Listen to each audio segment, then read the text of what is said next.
Welcome to the UN Global Compact Network Australia's bite-sized learning on circularity and packaging. I would like to begin with an acknowledgement to country.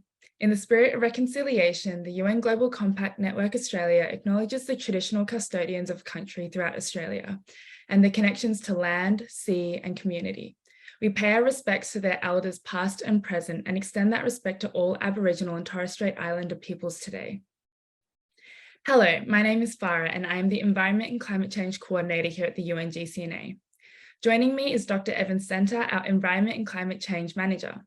Today we will be talking to Chris Foley, the CEO of Australian Packaging Covenant Organisation, or APCO for short, whose work is to improve operations, packaging, product, and supply chain costs and impacts for businesses. Together, we will discuss what businesses can do to eliminate problematic packaging through redesign, innovation, and alternative delivery models. Welcome, Chris. Would you like to tell us a little bit more about APCO and what you've been working on? Thanks, Farah. APCO is a co-regulator, so it's a fairly unique model. So we work on behalf of industry, but we also work on behalf of government. And I report into both a board representing industry, but also the Environment Ministers of Australia. The aim of APCO as a co-regulator is to advance packaging circularity, reduce the environmental impacts of packaging, but do it in a way that acknowledges that packaging is actually a complex beast. It touches many parts of the economy. Most businesses use it in some way, shape or form. And it needs a system. If you want to reduce the environmental impacts of packaging, it actually requires that it's more than just design. That all that packaging that gets designed for circularity actually needs to then be received within a system. So there are a lot of moving parts, and hence the role for APCO as both a convener, facilitator, developer of standards on behalf of and with industry and members. Talking of members, we've got circa 2,300 members. They're businesses that turnover is more than $5 million and they've got exposure to packaging. So that's essentially our remit and our wheelhouse. Great. Thanks for such a clear overview. And it's interesting to see how things move within APCO and just that receiving side of things. At the moment, what are some of the key challenges that you've seen for Australian businesses? You've done a lot of work in this space. What are businesses needing and wanting and transitioning towards a more circular economy? Look, I think there are a number of you could either look at them as challenges or opportunities.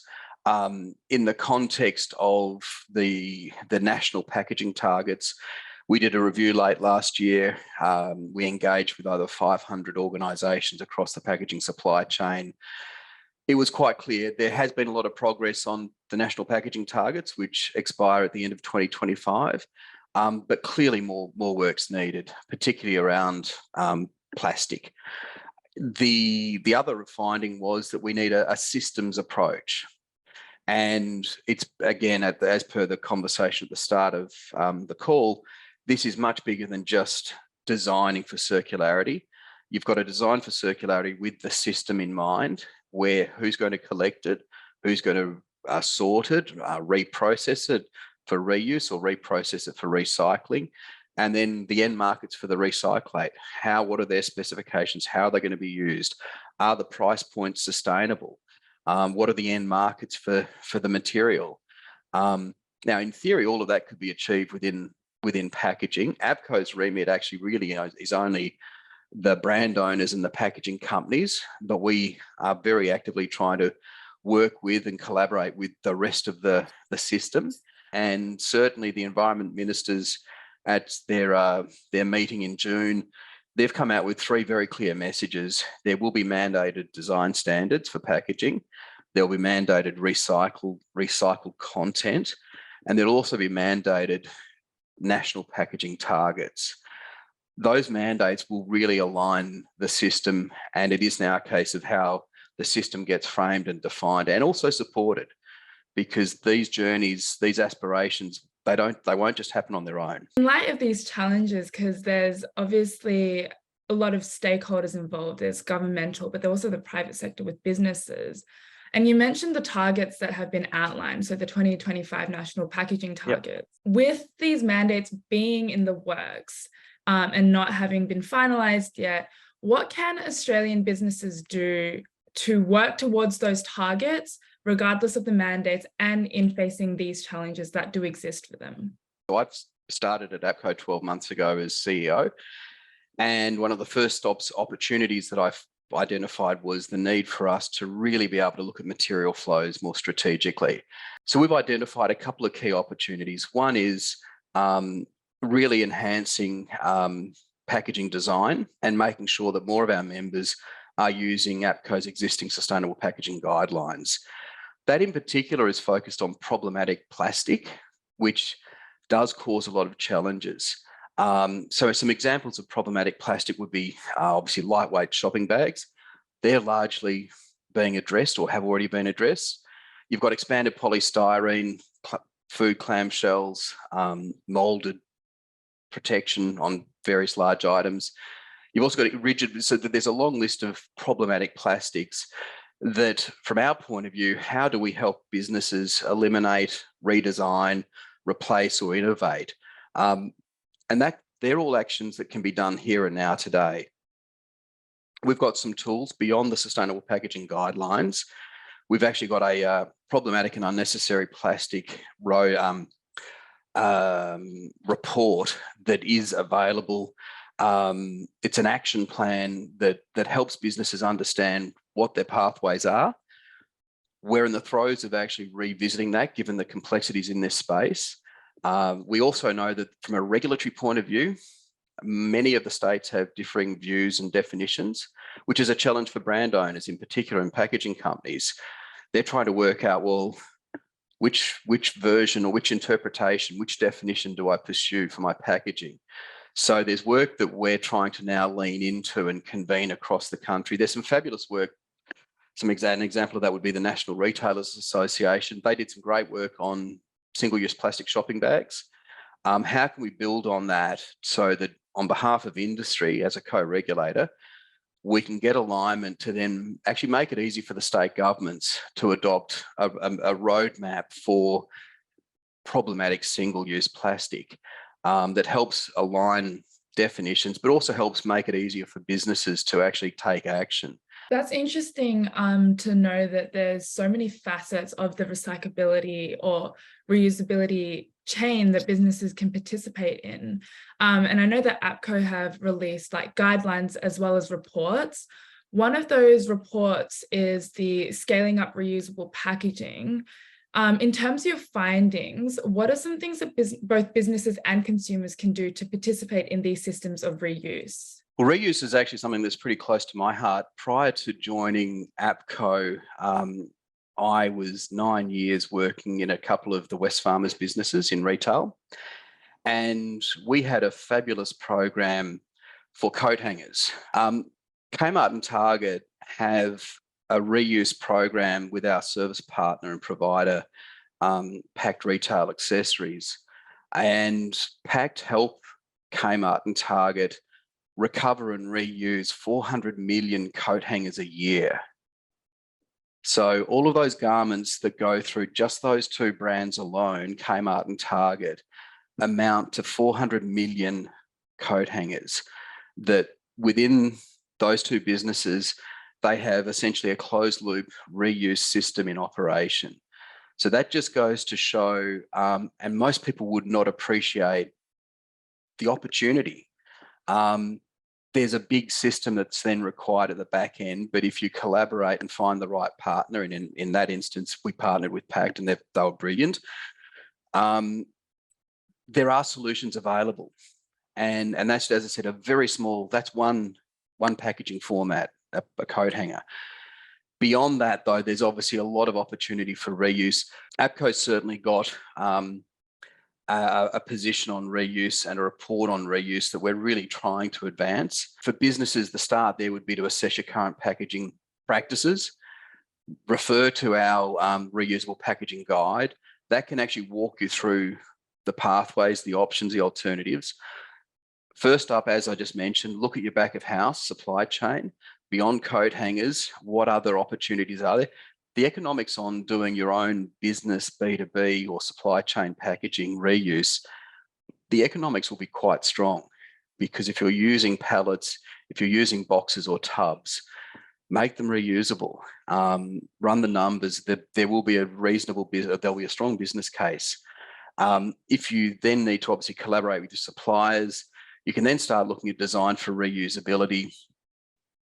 And obviously, depending on which way you want to go, if it's customer facing, do you have a deposit scheme or a return back to store arrangement, and or do you offer in-store refills? All of those in an Australian context are quite immature. They also require, I think all reuse is going to require capital. The challenge with the B2C is that it's an emerging space, it's an emerging concept. That's where you could argue regulation will certainly, and national packaging targets. The revised targets, we're hoping will actually position the importance of reuse and then in turn drive opportunities in that space. I'm more than happy to talk through some of those opportunities, because there are actually a raft of them.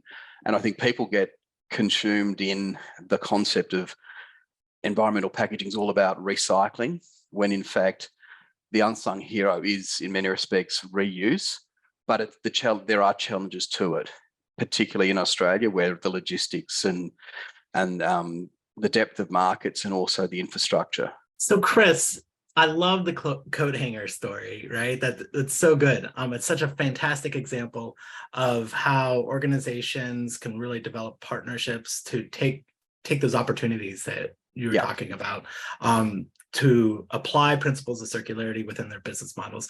If you had one piece of advice for businesses to kind of seek out those suppliers, those partners, those consumers, and to operationalize those principles of circularity within their business model, what would it be? I think be bold and ask the right questions. Really be bold and ask the right questions. I'll give you another anecdote from my time within Kmart and Target.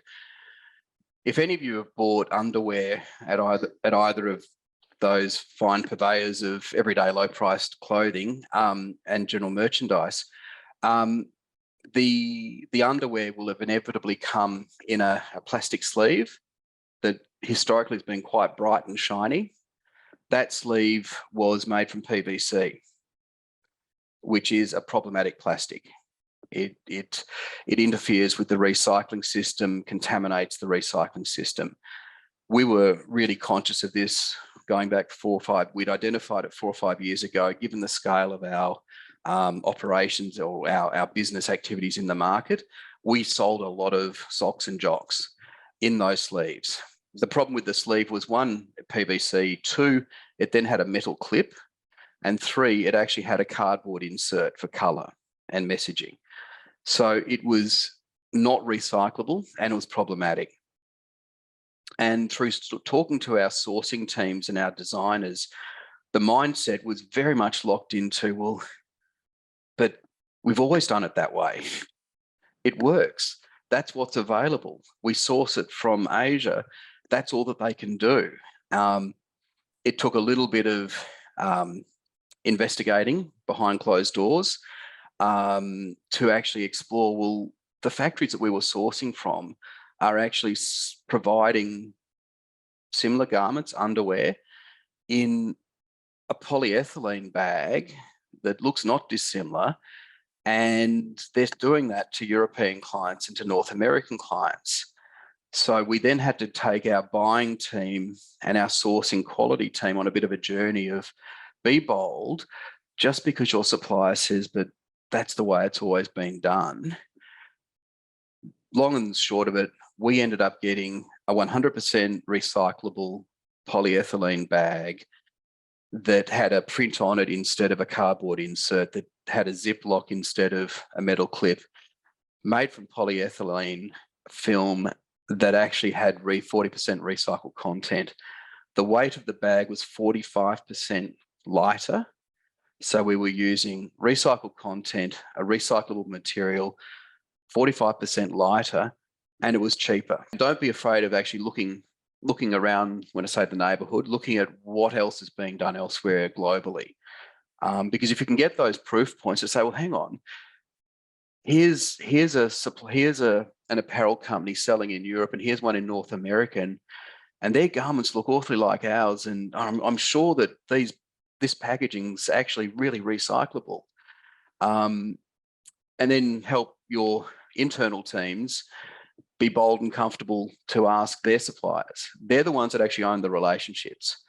And most of this is actually about change management. So a big part of being able to advance and move forward is definitely to be able to better engage with all of the people involved in the production chain. So that's the suppliers, partners, consumers, and seeing what other methods are being used internationally. The report also mentions that Australia strives towards 100% of packaging to be reusable, recyclable, compostable by 2025, which is very, very exciting. And it's also a goal that aligns with SDG 12 and the UN's goals to end plastic pollution.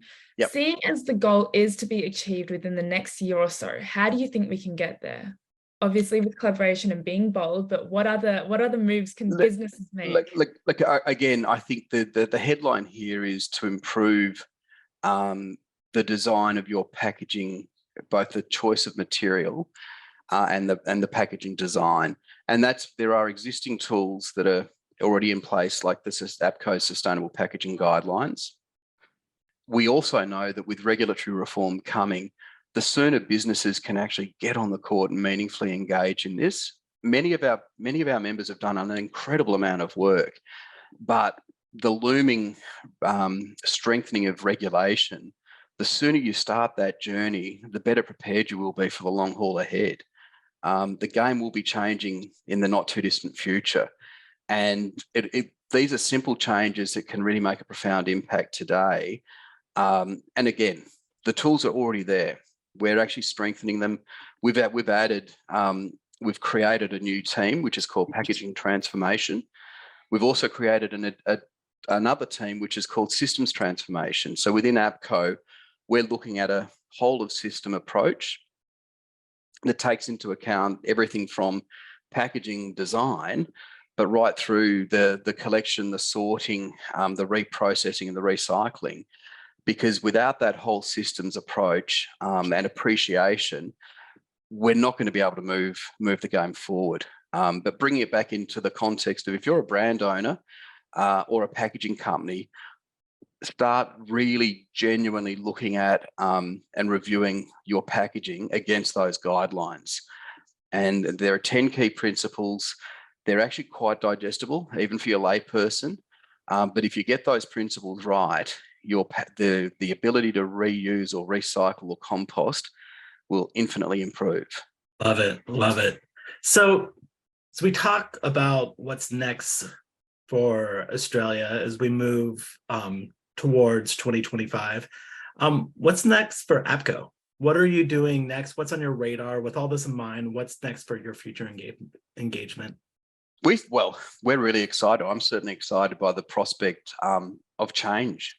Again, coming in with my first 12 months behind me, or coming up to the end of my first 12 months, on the one hand, people go, oh, wow, like this is so daunting. But there's just so much opportunity in this space. I think you'll find that you've got the UN Plastics Treaty coming through, the Global Plastics Treaty. That is something that we're really supportive of, that process. We're advocating for change globally because that sets the tone for so much of the why. Why do we do it? What's involved? In an Australian context, the Australian federal government is a big advocate for it. It is certainly positioning for a global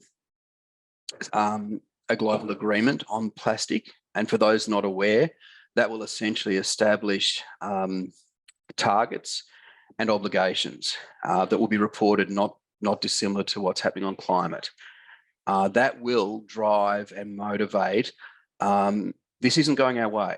These issues aren't going to just disappear. Post-COVID, things will sort of go back to whatever normal used to be. they're only ratcheting up. You've also got things like the TCFD, Task Force for Climate-related Financial Disclosures. Investors are now expecting much more from their boards.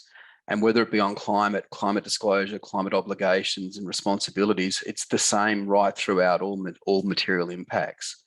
With packaging, you could argue it's disproportionate from a waste perspective. It's not the main game in the waste stream, but boy, it's it is the touch point with the consumer. And that's why all the more reason to get it right. Australia's ripe for a whole system reset. And certainly APCO sees a significant opportunity for an enhanced regulatory framework that supports a strengthened role for a co-regulator. Now, whether it's framed as a co-regulator or a system convener or a system facilitator, whatever it is, we know that with so many stakeholders that all need to be aligned and supported, and some really foundational pieces that have to just occur. They're in the background. It's things like data, a foundational piece to actually have the system, but one, be able to report with integrity, how we make sure that there are no material blockages. If we had really good systems data and we had somebody accountable for monitoring it, we wouldn't have had the disaster that was RedCycle. We would have had early indicators. If we have a true systems approach to data and material flows, we could really understand with integrity market values and market dynamics. Because moving forward, with targets becoming mandated, businesses and the system are going to be held accountable for performance. And when there are hard numbers being pinned against this, there's not going to be many places to hide. Now, for businesses, don't look at that as a threat. That's an opportunity, but it's also a call to action. And that action needs to start now. Because if you're going to need to report recycled content, it's not just what your supplier says they've provided. There will be expectations of traceability and verification. So from an APCO point of view, these are all things that are system enablers that a co-regulator needs to be actually helping facilitate that on behalf of the whole system. All of those activities, whether it be design standards, foundational data from across the system, and or checking on compliance. It's not the role of a co-regulator to then enforce. That's a role for government, but certainly for lead on the design, the collaboration with industry stakeholders to get the design right, but then look at the design in context of the packaging system and the material recovery system and the end markets. All of those things, and I think probably end markets is one area that can't be underestimated. It's fine to think, oh, just recycle it, but if it's not worth recycling, why? Which is why the government is looking at mandating targets for recycled content. So in a new world, post-2025, if the ministers do continue down that line of thinking, then businesses will be basically required to, one, genuinely use more recycled content, pay for it, but then validate or prove that it's being used. So again, APCO is frantically working at the moment to set up the systems and or foundational elements to help the system advance into that space and do that. You could argue with being efficient, but also to do it with integrity, because at the end of the day, if this doesn't have integrity, the community won't believe it. And there's already enough cynicism and damage that's been done to the reputation of recycling. This is a once in a generation opportunity to reset that. This space is definitely very dynamic. There's so much change, challenges, risks, but definitely opportunities as APCO has started guiding the way for that and really navigating businesses towards the adaptability and like increasing the resilience for them to approach the circular economy. As businesses look towards the future, everyone look at APCO's guidelines coming out, reports that are coming out. Thank you, Chris, so much for joining us today, for sharing your expertise and the great things that APCO is doing to help Australian businesses. If you would like to learn more about circularity and what opportunities are available for your businesses, please do reach out to us at the UN Global Compact Network Australia.